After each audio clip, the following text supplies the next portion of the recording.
جہالت کی تعریف کیا ہے؟ ائمہ لغت علماء جہالت کی تعریف کرتے ہیں۔ ہم جہالت کی تعریف یہ سمجھتے ہیں کہ جہالت سے مراد نہ جاننا ہے، یہی سمجھتے ہیں نا، بے خبر انسان کو جاہل کہتے ہیں۔ نہیں، جہالت کی تعریف یہ نہیں ہے۔ اگر تو تعریف یہ ہوتی تو ابو جہل بے خبر تو نہیں تھا، وہ تو مکی دور میں اپنی تہذیب کا سب سے بڑا عالم تھا، وہ جاننے والا تھا، پھر اسے ابو جہل کیوں کہا گیا؟ تو جہالت کی تعریف یہ نہیں ہے کہ کوئی نہ جانتا ہو، جہالت کی تعریف یہ ہے کہ کوئی نہ جاننا چاہتا ہو، اسے جاہل کہتے ہیں۔ جاہل کسے کہتے ہیں؟ نہ جاننا چاہتا ہو اسے جاہل کہتے ہیں۔ جب انسان اپنی عقل کے دروازے اپنے اوپر بند کر لے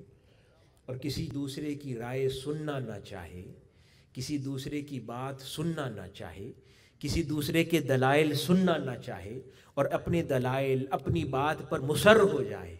اور بالکل دوسرے کی رائے کو سننے کے لیے گنجائش ہی نہ چھوڑے، جہالت کی تعریف اسے کہتے ہیں۔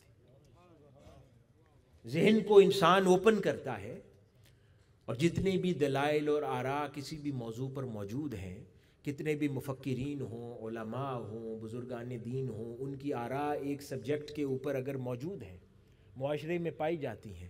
تو وہ انسان سب کی آراء کو سنتا ہے، ان کے دلائل کو تولتا ہے، اس کے بعد اپنی رائے کو قائم کرتا ہے، تو پھر اسے کہیں گے ہاں یہ اہل علم ہے۔ ایک سطر، ایک سبق یا ایک صفحہ کسی نے خود پڑھا اور اس کے اوپر اس نے کتاب بند کر دی، اپنے شعور کے دروازے بند کر دیے اور اس نے کہا کہ اب یہ ختم الکلام ہے، اب اس سے آگے کسی کی رائے کا کوئی وزن نہیں ہے اور قیامت تک کوئی اس سے بہتر رائے آ نہیں سکتی۔ جب انسان اپنے اوپر یہ دروازہ بند کر دے تو وہ جہالت کی کیٹیگری میں شامل ہو جاتا ہے۔ یہ شان صرف اللہ اور اس کے رسول کی ہے صلی اللہ علیہ وسلم،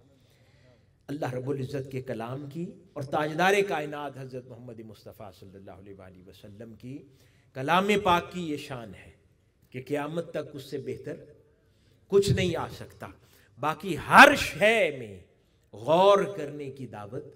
اہلیان اسلام کو قرآن خود دیتا ہے، تاجدار کائنات صلی اللہ علیہ وسلم کی تعلیمات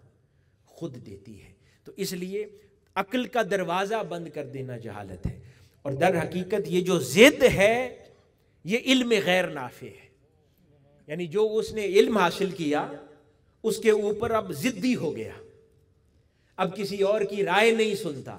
پھر اپنی اس رائے کو دوسروں پر نافذ کرنے کے لیے کبھی کبھار متشدد بھی ہو گیا، گالی گلوچ پر اتر آیا، ظالم ہو جائے اور کہے کہ نہیں جو بات میں نے جانی بس وہی حتمی ہے، وہی آخری بات ہے، تو اس کو علم غیر نافع کہیں گے۔